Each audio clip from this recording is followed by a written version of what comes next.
আসসালামু আলাইকুম। চলে আসলাম আপনাদের মাঝে নতুন একটা ভিডিও নিয়ে। তো আজকে দেখাবো সালোয়ার কাটিং কিভাবে করে। তো এই যে আমরা চায়ের ভাঁজ দিয়ে সামনের সাইড আমার দিকে রাখছি, আর এই সাইডটা হয়েছিল আপনার হয়েছিল কাটা সাইড।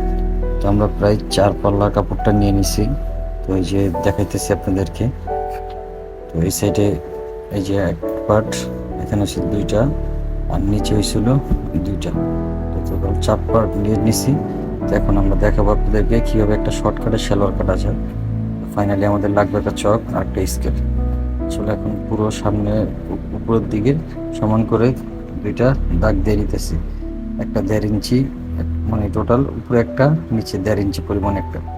তো এটা দেওয়ার পরে তো আমরা লাম্বার মাপটা ধরবো। তো ফিতাটা যতটুকু সালোয়ারের মাপ অতটুকু নিয়ে নেবেন। তো এটা 36 ইঞ্চি একটা সালোয়ার, আসলে 36 ইঞ্চি নিয়ে তো মিডিল বরাবর যেটা হাইয়ের মাপ, তো এটা প্রায় 15 ইঞ্চি নিয়ে নিয়েছি আমি।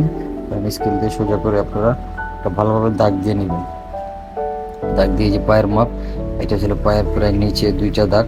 তো প্যান্ট কাটিং যেহেতু, তো মিনিমাম 2 ইঞ্চি চওড়া নিচে রাখবেন। তো যে যেরকম কাপড় থাকে ওই অনুযায়ী রাখবেন।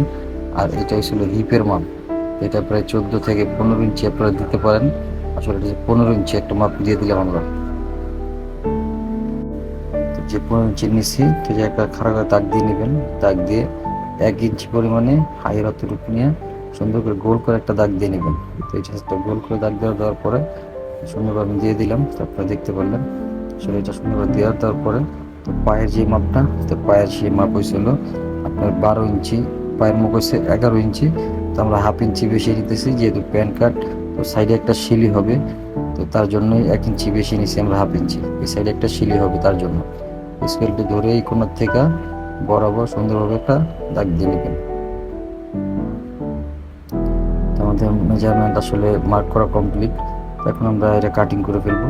তো পুরোপুরি সম্পূর্ণ ভিডিও দেখলেন যে কীভাবে একটা সালোয়ার শর্টকাটে আপনারা কাটিং করতে পারবেন।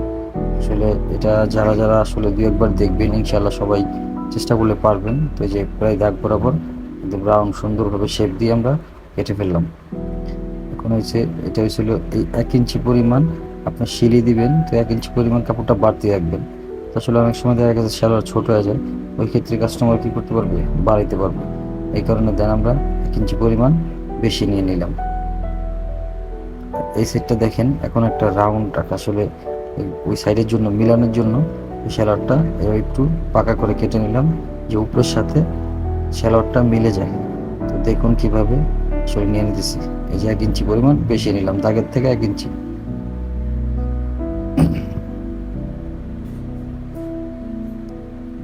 দেন আমাদের কাটিং কমপ্লিট। তো এখানে আসলে দেখেন, তো এই যে আসলে ভাঁজটা দিলাম, দেখেন একদম সরাসরি আমাদের কত সুন্দরভাবে মিলে গেছে। আর যদি এটা সমান দাগ বরাবর 1 ইঞ্চি বরাবর কেটে দিতাম, তাহলে সেটা কমে যেত। আর এখন একদম সমান সমান এটা আসলে এখন একটা দাগ দিয়ে নিতেছি, তো এই বরাবর আসলে এটা ভাঙা হবে। তো দেখতেই পারলেন যে সহজে একটা কীভাবে সালোয়ার কাটিং করা যায়। আসলে আমাদের সম্পূর্ণ ভিডিওটি আপনারা যদি দেখেন, ইনশাল্লাহ চেষ্টা করলে আপনারা পারবেন। তো আজকে আসলে পুরোপুরি আপনাদেরকে দেখাইলাম যে সহজে একটা সালোয়ার কীভাবে কাটা যায়। ইনশাল্লাহ আমাদের চ্যানেলের সাথে থাকবেন, আমাদের পাশেই থাকবেন, আর সম্পূর্ণ ভিডিওটি স্কিপ না করে দেখবেন। তো আশা করি পুরো ভিডিওটি দেখছেন। তো যারা যারা দেখছেন অবশ্যই ভালো লাগছে। আর এরকম নতুন নতুন ভিডিও পেতে আমাদের চ্যানেলের সাথেই থাকবেন। আর আমাদের আবারও বলতেছি, অবশ্যই চ্যানেলটি সাবস্ক্রাইব করে পাশে থাকবেন। দেখেন কত সুন্দরভাবে আসলে একটা সালোয়ার কমপ্লিট কাটিং হয়ে গেল। তো আজকের মতো ভিডিওটি এখানে শেষ করতেছি। তো আসসালামু আলাইকুম ওয়া রাহমাতুল্লাহি ওয়া বারাকাতুহু।